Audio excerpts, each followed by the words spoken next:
আজি বুদ্ধ পূৰ্ণিমা। এতিয়া ময়ো বুদ্ধ বিহাৰ গৈ আহিছোঁ, নিজৰ বুদ্ধ বিহাৰো গ'লোঁ আৰু মাৰ্ঘেৰিটা বুদ্ধ বিহাৰো গ'লোঁ। এয়া হ'ল মোৰ ঘৰৰ মন্দিৰ। আজি মই মোৰ ঘৰখনত বুদ্ধ পূৰ্ণিমা বুলি এনেদৰে সজালোঁ, লাইটিং দিছোঁ আৰু সকলোলৈ বুদ্ধ পূৰ্ণিমাৰ শুভেচ্ছা জনালোঁ।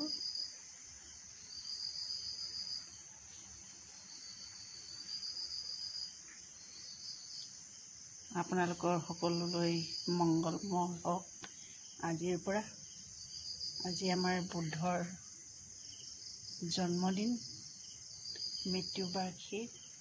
মৃত্যুদিন, জ্ঞান প্ৰাপ্তৰ দিন।